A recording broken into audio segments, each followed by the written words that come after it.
आज हम धारा के चुंबकीय प्रभाव में आज पढ़ेंगे हम निर्वात की विद्युतशीलता और चुंबकशीलता में संबंध। विद्युतशीलता और चुंबकशीलता में संबंध पढ़ेंगे। धारा का चुंबकीय प्रभाव। धारा के चुंबकीय प्रभाव में हम पढ़ेंगे विद्युतशीलता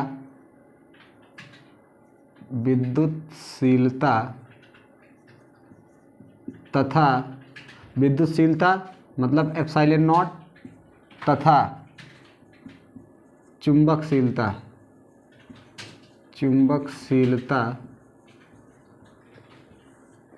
म्यू नॉट में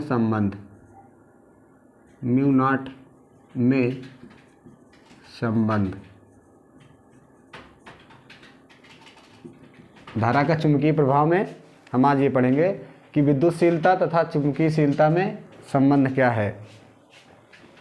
जैसा कि आप जानते हो, चूँकि म्यू नॉट अपान 4 बराबर 10⁻⁷ न्यूटन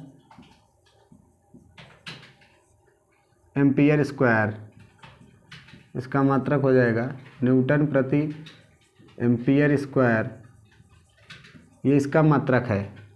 और फिर यहाँ से हम अगर म्यू नॉट का मान निकाल लें तो हो जाएगा 4 गुणे 10⁻⁷ न्यूटन प्रति एम्पियर स्क्वायर। ये क्या हो जाएगा? म्यू नॉट का मान हो जाएगा, मतलब चुंबकशीलता का मान हो जाएगा। और चूँकि आप जानते हो 1/4 एप्सिलॉन नॉट बराबर 9 गुणे 10⁹ न्यूटन मीटर स्क्वायर प्रति कूलाम स्क्वायर ये होता है।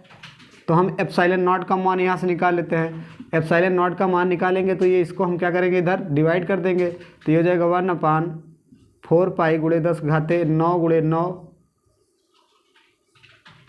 तो ये किसका मान आ गया? एप्सिलॉन नॉट का। ये हो जाएगा आपका कूलाम स्क्वायर प्रति न्यूटन मीटर स्क्वायर। मात्रक उल्टा हो जाएगा, ये इधर से जाएगा तो ये हो गया एप्सिलॉन नॉट का मान। अब हम क्या करते हैं, ये हो गया समीकरण 1 और ये हो गया समीकरण 2। समीकरण 1 गुणे 2 से तो समीकरण 1 में 2 का गुणा कराएंगे तो देख लेते हैं हम, इधर देख लेते हैं epsilon naught into mu naught is equal to epsilon naught का मान ये है तो हम एप्सिलॉन नॉट का मान ये रख देते हैं 1/4 एप्सिलॉन नॉट गुणे 9 गुणे 10⁹ ये हो गया। और म्यू नॉट का मान है 4 गुणे 10⁻⁷ ये हो गया म्यू नॉट का। अब यहाँ से देखते हैं, देखिए 4 से 4 कैंसिल आउट, सॉरी ये एप्सिलॉन नॉट नहीं है, ये 4 से 4 कैंसिल आउट हो गया। अब ये हम माइनस नीचे लेके आते हैं, तो नीचे लेके आएंगे तो क्या हो जाएगा? प्लस हो जाएगा। तो ये हो जाएगा एप्सिलॉन नॉट गुणे mu naught is equal to 4 से 4 कैंसिल आउट हो गया। और ये हो जाएगा 1/9 गुणे 10⁹ और ये नीचे आएगा तो प्लस में हो जाएगा 7। तो एप्सिलॉन नॉट गुणे म्यू नॉट बराबर 1/9 गुणे 9 7 16 10⁻16 हो गया। ये हुआ ना। अब हम इसको कैसे लिख सकते हैं? एप्सिलॉन नॉट गुणे mu naught is equal to 1/3 गुणे 10⁸ का होल स्क्वायर इसको कर सकते हैं। ये क्या लिख सकते हैं? 3 त्रिक 9 8 दूना 16। तो ये हो जाएगा कितना? 9 गुणे 10⁸ ही तो होगा। और ये जहाँ तक पता है ये क्या है? प्रकाश का चाल है, निर्वात में प्रकाश की चाल। चूँकि C बराबर 3 गुणे 10⁸ मीटर प्रति सेकेंड निर्वात में प्रकाश की चाल। कहाँ पे? निर्वात में। निर्वात में प्रकाश की चाल क्या होती है, 3 × 10⁸ मीटर पर सेकेंड। तो कहने का मतलब यहाँ हम सी रख सकते हैं, तो epsilon naught into mu naught is equal to 1/c²। C रख दिए इसके स्थान पे, और ये हो गया स्क्वायर लगाए तो स्क्वायर लगा दिए। तो ये तो था हमारा क्या, एप्सिलॉन नॉट और म्यू नॉट में, मतलब कहने का कि विद्युतशीलता और चुंबकीयशीलता में संबंध, epsilon naught into mu not बराबर 1/c²। कहने का क्या मतलब है कुल यहाँ कि विद्युतशीलता और चुंबकशीलता का गुणनफल, किसका, विद्युतशीलता तथा चुंबकशीलता का गुणनफल प्रकाश के व्युत्क्रम का, प्रकाश की चाल के वर्ग के व्युत्क्रम के बराबर होता है। कहने का मतलब प्रकाश की चाल के वर्ग का व्युत्क्रम दोनों का गुणनफल उसके बराबर होता है।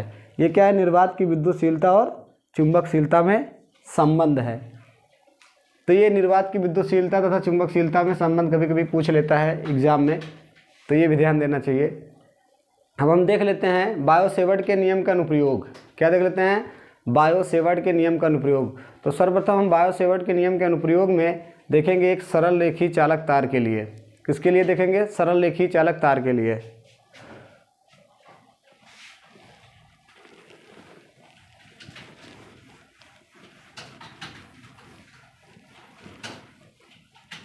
बायो-सेवर्ट के नियम के अनुप्रयोग, जैसे हमने कूलाम के नियम का अनुप्रयोग पढ़ा है, वैसे हमको किसका प्रयोग पढ़ना है, बायो-सेवर्ट के नियम के अनुप्रयोग। बायो-सेवर्ट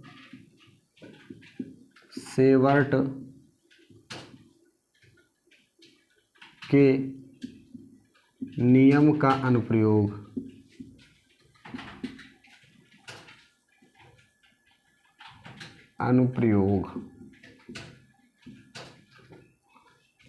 तो पहला लिखते हैं हम सरल रेखीय चालक तार के लिए। सरल रेखीय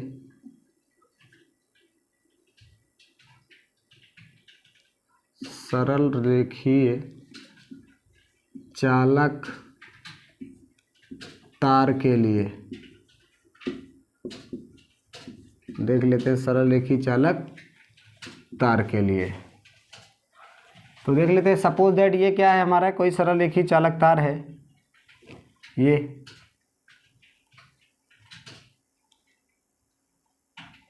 ये हमारा सरल रेखीय चालक तार है। इससे d दूरी पर कोई बिंदु P है। इस सरल रेखीय चालक तार से d दूरी पर कोई बिंदु P है। कोई बिंदु क्या है, P। ये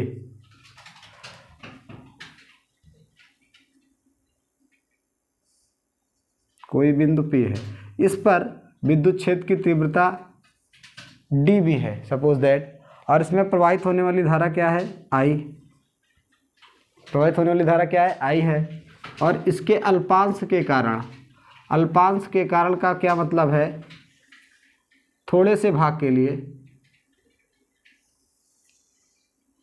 ये सपोज दैट अल्फा कोण है और ये बहुत छोटा कोण है डी अल्फा। इसको मान लेते हैं हम क्या है, डी अल्फा। ये हो गया आपका ए, और इसको ये हो गया ए, ये बी, ये लंबाई, ये अल्पांश मान लेते हैं स्मॉल डी एल। ये है स्मॉल एल है डी एल, ए से बी, और इसका नाम दे देते हैं ओ, है ना। ये क्या है, हमने क्या कहा, ये कोई चालक तार है, इससे डी दूरी पर, कितने दूरी पर, डी दूरी पर कोई बिंदु P है। इस पर हमको क्या करना है, विद्युत क्षेत्र की तीव्रता की गणना करना है। और किसके लिए, अल्पांश के कारण। पहले हम अल्पांश के लिए निकाल लेते हैं, फिर उसके बाद पूरे चालक तार के लिए निकालेंगे, फिर अनंत लंबाई के लिए निकालेंगे। पहले एक एक देख लेते हैं अल्पांश के लिए। तो हमको इसमें क्या क्या करना रहेगा, पहले ये देख लेते हैं। ये इस पर एक लंब डाल दिया हमने, ये C, BP पर क्या किया, एक लंब डाल दिया C।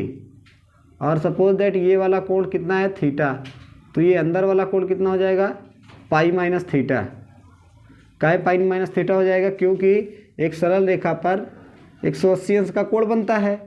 तो पहले से ये वाला थीटा है, तो ये कितना बचेगा, पाई माइनस थीटा ही तो बचेगा। तो इसीलिए ये अंदर वाला कितना हो गया, pi minus theta. Suppose that यहाँ से यहाँ तक की लंबाई जो है आर है और ये इसके बराबर है, ये आर इसके बराबर है। तो हम देख लेते हैं हमको क्या करना है, डी बी निकालने के लिए क्या क्या करना पड़ेगा। तो सर्वप्रथम हमको क्या करना है, ये तीनों त्रिभुज में बारी बारी से हमको तीनों त्रिभुज में साइन कास लगाना रहेगा। तो ये वाला त्रिभुज है, एक त्रिभुज ए बी सी समकोण त्रिभुज, दूसरा त्रिभुज ए सी पी ये वाला, और तीसरा त्रिभुज ये है ए पी ओ या ए ओ पी। इसी में हमको बारी बारी से साइन कास निकालना रहेगा। तो हम सर्वप्रथम देख लेते हैं त्रिभुज ए बी सी में, त्रिभुज ए बी सी से यहाँ से क्या निकालेंगे, sine pi minus theta. Sine pi minus theta क्या हो जाएगा, साइन थीटा बराबर होता है लंब बटे कर्ण। क्या होता है, लंब बटे कर्ण। तो ये इसके सामने का ये लंब हो गया और ये क्या हो जाएगा, कर्ण। तो क्या हो जाएगा, ए सी अपान कर्ण क्या हो जाएगा, डी एल। और चूंकि साइन पाई माइनस थीटा होता है sine theta, sine pi minus theta क्या होता है, साइन थीटा। तो इसलिए क्या हो जाएगा, ये साइन थीटा बराबर ए सी अपान डी एल, या ये डी एल का हम इधर गुणा करा देते हैं तो ये हो जाएगा ए सी बराबर डी एल साइन थीटा। समीकरण नंबर 1 इसको दे देते हैं। पुनः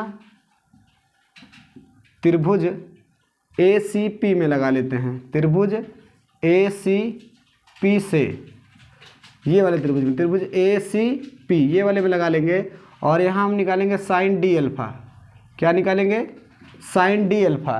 तो साइन डी अल्फा का मतलब इसके सामने का कोण, इसके सामने की भुजा ये है और ये कर्ण हो जाएगा। तो क्या हो जाएगा, साइन थीटा बराबर लंब बटे कर्ण। तो लंब कितना हो जाएगा, ए सी अपान कर्ण क्या हो गया इसका, आर। और चूंकि यहाँ दिखा देते हैं, चूंकि अगर अल्फा बहुत छोटा होता है साइन में, तो जैसे साइन 0 अंश है तो क्या लिखा जाता है, 0। साइन 0 अंश का मान क्या होता है, 0।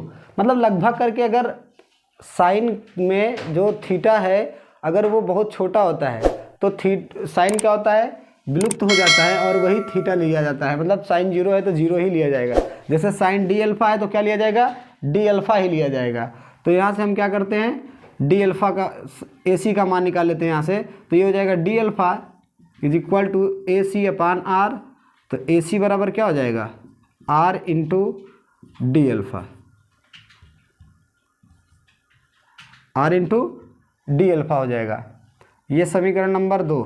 अब यहाँ से देखो दोनों ए सी बराबर हैं तो हम क्या करते हैं, समीकरण 1 व 2 दोनों लगा लेते हैं।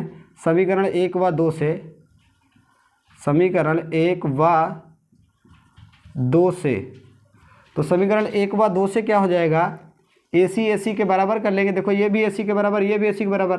तो ये हो जाएगा डी एल साइन थीटा बराबर क्या हो जाएगा, आर इंटू डी अल्फा। कहने का क्या मतलब है कि अगर कहीं डी एल साइन थीटा लिखा रहेगा तो वहाँ क्या रखेंगे हम, आर इंटू डी अल्फा। ये हो गया समीकरण नंबर 3। इसको ध्यान में रखना कि डी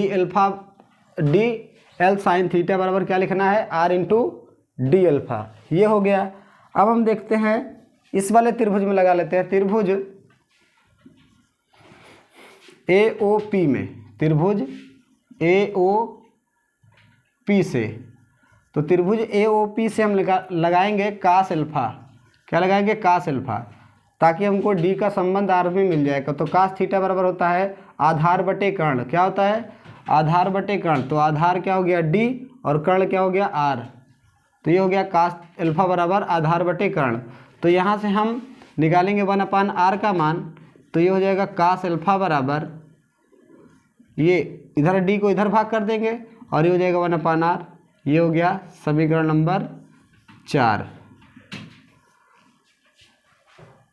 तो हमने सर्वप्रथम क्या लगाया, त्रिभुज ABC से इसको लगाया।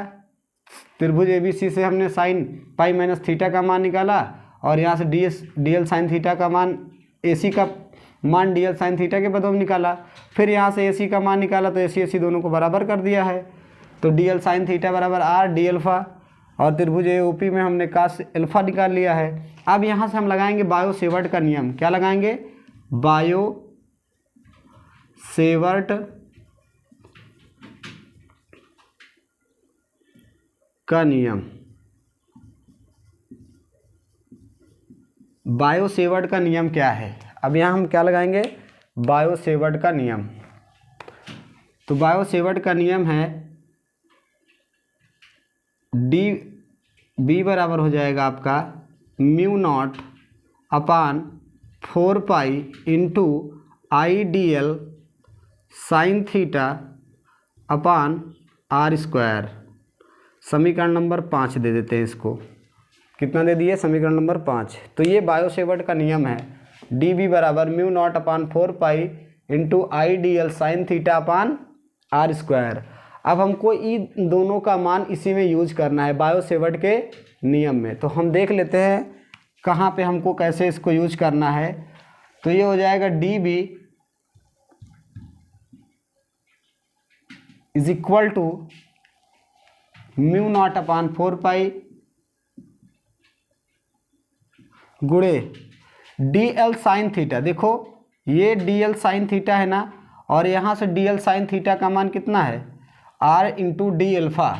तो हम यहाँ लिख देंगे समीकरण 3 व 5 से, समीकरण 3 व 5 से। तब देखो ये समीकरण 5 है और ये वाला 3, तो DL साइन थीटा के स्थान पे हम क्या लिख सकते हैं, R d अल्फ़ा। तो DL साइन थीटा के स्थान पे हम इतना लिख देते हैं, ये हो गया R d अल्फ़ा हो गया, और बटे ये R² है तो R² लगा दिए। अब R से R कैंसिल आउट हो गया, ये वाले R से ये वाला R कैंसिल आउट हुआ ना। तो अब हम देखते हैं DB is equal to mu not upon 4 pi into d alpha into इसको लिख सकते हैं 1 अपान R। अब देखो 1 अपान R का मान क्या लिख सकते हैं, cos अल्फ़ा अपॉन d, है ना, cos अल्फ़ा अपॉन d लिख सकते हैं, और इसका नाम दे देते हैं हम समीकरण नंबर 6।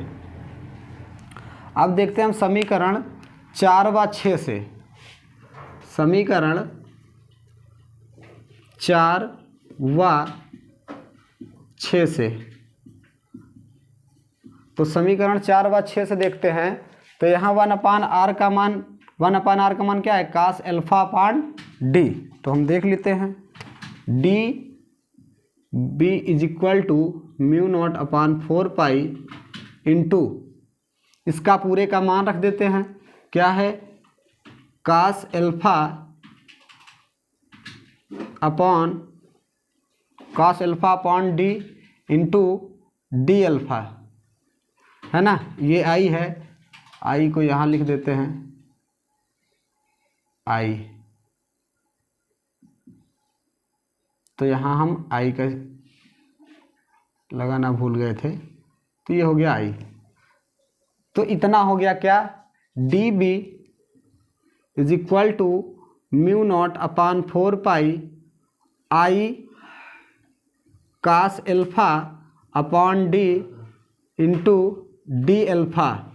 ये हो गया आपका अल्पांश के लिए, किसके लिए, अल्पांश के लिए हो गया। ये वाला सूत्र का जो निगमन हुआ है ये किसके लिए है, इस छोटे से पार्ट के लिए। सपोज दैट हम क्या करें, इसको XY चालक तार के लिए सॉल्व कर लें, किसके लिए, XY चालक तार के लिए। मान लेते हैं ये कोई XY चालक तार है, क्या, XY चालक तार। तो मान लेते हैं हम यहाँ से इसको मिला दिए,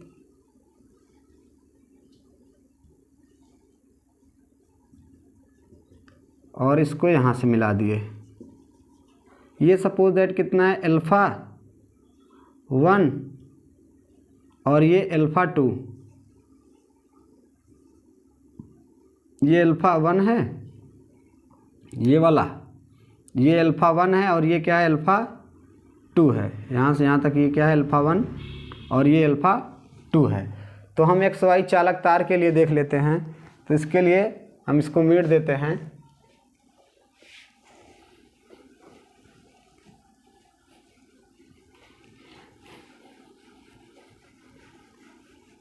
आप स्क्रीनशॉट कर लिया करो रोक के वीडियो। तो ये हो जाएगा एक्स वाई चालक तार के लिए, एक्स वाई चालक तार के लिए। तो एक्स वाई चालक तार के लिए क्या हो जाएगा, बी एक्स वाई लगा देते हैं हम संकेत के लिए। और ये छोटा छोटा पार्ट मान लेते हैं, इतना छोटा पार्ट यहाँ, इतना छोटा पार्ट यहाँ, इतना छोटा छोटा कई छोटे छोटे पार्टों से मिलकर बना है। तो इसको हम क्या करते हैं, जब छोटे छोटे पार्टों को जोड़ना रहता है तो हम क्या करते हैं समाकलन, मतलब समाकलन का मतलब ही होता है जोड़। तो हमको इनको छोटे छोटे भागों को क्या करना है, जोड़ना है। तो हम जोड़ लेते हैं, इसका समाकलन कर लेते हैं। तो ये हो जाएगा समाकलन में डी बी, और कहाँ से, ये अल्फ़ा 1 है तो अल्फ़ा 1 से अल्फ़ा 2, ये अल्फ़ा 1 का लिए इसको माइनस में लिया जाएगा। क्या लिए माइनस में लिया जाएगा, क्योंकि ये देखो मूल बिंदु से नीचे है। जब मूल बिंदु से नीचे है तो क्या लिया जाएगा, माइनस में लिया जाएगा। अब हम डी बी का मान यहीं से इसमें भर देते हैं। तो ये हो जाएगा B X Y is equal to minus alpha से अल्फ़ा 2, और ये क्या हो जाएगा, ये पूरा मान भर देंगे mu naught upon 4 pi into आई cos alpha D alpha upon D, ये हो गया। और जिसके पीछे अल्फ़ा लगा है, मतलब अवकलन जिसमें लगा है, केवल अवकलन उसी का होता है। जैसे कास अल्फ़ा और डी अल्फ़ा, मतलब अल्फ़ा के सापेक्ष हमको इसका समाकलन करना है। बाकी सब चीज़ें क्या होंगी इसकी कांस्टेंट, है ना। अगर यहाँ पे x लिखा होता और dx लिखा होता तो इसका मतलब x के सापेक्ष करते हैं हम, और यहाँ क्या लगा है, अल्फ़ा लगा है, तो हमको क्या करना है, अल्फ़ा के सापेक्ष बाकी सारी चीज़ें क्या हो जाएंगी, कांस्टेंट मानी जाती हैं। तो ये हो जाएगा बी एक्स वाई, इसको हम सब बाहर कर लेते हैं, mu naught upon 4 pi into I upon D, और ये हो जाएगा माइनस अल्फ़ा से अल्फ़ा 2 हो जाएगा, और ये हो जाएगा कास अल्फ़ा डी अल्फ़ा। और कास अल्फ़ा का जो समाकलन होता है वो होता है साइन अल्फ़ा। क्या होता है, कास अल्फ़ा का समाकलन साइन अल्फ़ा होता है। तो हम देख लेते हैं इसका साइन अल्फ़ा समाकलन करके इसका मान रख देते हैं। ये निश्चित समाकलन होता है, क्योंकि इसमें देखो यहाँ पे जो है मान दिए हैं अल्फ़ा 1 से अल्फ़ा 2। तो समाकलन करने पर जब इसका हम समाकलन करेंगे तो ये हो जाएगा B X Y is equal to mu not upon 4 pi into I upon D, I upon D हो गया। और कास का होता है साइन अल्फ़ा, क्या होता है, साइन अल्फ़ा हो जाएगा, यहाँ अल्फ़ा है, और ये माइनस अल्फ़ा 1 से अल्फ़ा 2, अल्फ़ा 1 से कितना, अल्फ़ा 2। और ये नीचे वाला जो वैल्यू होती है वो घटा के रखी जाती है, और ऊपर वाली वैल्यू ऐसी ही रखी जाती है। तो हम इसको रख लेते हैं B X Y mu not upon 4 pi I upon D, और जगह साइन अल्फ़ा 2, और ये माइनस साइन माइनस अल्फ़ा 1। और चूँकि साइन माइनस थीटा क्या होता है, साइन थीटा होता है। ये आप जानते हो कि चूँकि साइन माइनस थीटा क्या होता है, sine theta, minus sine theta हो जाएगा। साइन माइनस थीटा क्या होता है, माइनस साइन थीटा। तो ये हो जाएगा B X Y is equal to mu not upon 4 pi I upon D, और ये हो जाएगा sine alpha 2 plus sine alpha 1। तो ये हो गया क्या, एक्स वाई चालक तार के लिए, है ना। तो हम ये देख लिए कि चालक तार के लिए क्या आया, B X Y is equal to mu not upon 4 pi into I upon D sine alpha 2 plus sine alpha 1। ये क्या है? चालक तार के लिए है, XY चालक तार के लिए, है ना। और ऐसा कोई पेपर नहीं बनता फिजिक्स का जिसमें बायो-सेवर्ट्स के नियम से संबंधित क्वेश्चन ना आए, है ना। तो आपको ये XY चालक तार के लिए हो गया। अब हम इसको अनंत लंबाई के चालक तार के लिए देखेंगे। किसके लिए? कि मान लेते हैं ये चालक तार क्या है? अनंत लंबाई का है, अनंत लंबाई का। तो अनंत लंबाई के चालक तार के लिए देख लेते हैं।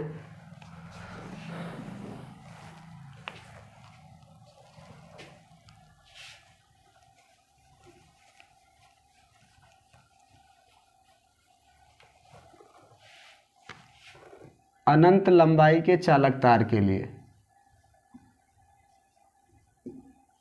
अनंत लंबाई चालक तार के लिए देख लेते हैं। कहने का क्या मतलब है? इसको हम ऐसे बढ़ाते जाएं और इसको ऐसे बढ़ाते जाएं तो एक समय ऐसा आएगा कि अल्फा 1 का मान कितना हो जाएगा? 90 अंश, और अल्फा 2 का मान क्या हो जाएगा? 90 अंश। तो ये हो जाएगी एक स्ट्रेट लाइन। क्या हो जाएगी? एक सीधी लाइन। तो मतलब कहने का ये इसके समांतर हो जाएगी। ये क्या हो जाएगा? इसके समांतर। 90 ये हो जाएगा और 90 ये, तो क्या हो जाएगा? ये इसके समांतर। तब क्या हो जाएगा अनंत चालक तार के लिए? यदि क्या हो जाएगा? यदि अल्फा 1 90 और अल्फा 2 भी क्या हो? 90 के बराबर। मतलब दोनों को हम क्या करते हैं? इसको 90 अंश और इसको 90 अंश बढ़ा देते हैं। यदि अल्फा 1 बराबर 90 अल्फा 2, तो हम इसी पे रख देते हैं BXY। अब यहाँ अनंत लंबाई के लिए हो जाएगा और mu naught upon 4 pi I upon D। अब देखो साइन अल्फा 2 का मान कितना है? 90 अंश। तो साइन अल्फा 2 का मान 90 अंश रख देते हैं और प्लस साइन अल्फा 1 का मान कितना है? 90 अंश। तो इस पर अब भी हम 90 अंश रख देते हैं। तो साइन 90 का मान 1 होता है। कितना होता है? साइन 90 का मान 1 होता है। तो B बराबर हो जाएगा mu naught upon 4 pi I upon D। और साइन 90 ये 1 और ये 1 कितना हो गया? 2। तो B बराबर हो जाएगा mu naught upon 4 pi into 2I अपान D। ये हो क्या हो गया? अनंत लंबाई चालक तार के लिए, है ना। कि अनंत लंबाई चालक तार के लिए हो गया ये आपके लिए विद्युत क्षेत्र की तीव्रता का निगमन। कि अगर आपको दे दिया कि अनंत लंबाई के चालक तार के लिए विद्युत क्षेत्र की तीव्रता का निगमन कीजिए, तो ये आपको इतना करना पड़ेगा। अब हम इसके बाद पढ़ेंगे कुंडली के कारण, वित्तीय कुंडली के कारण। तो वित्तीय कुंडली के कारण अगले वीडियो में पढ़ेंगे। आज के लिए इतना ही।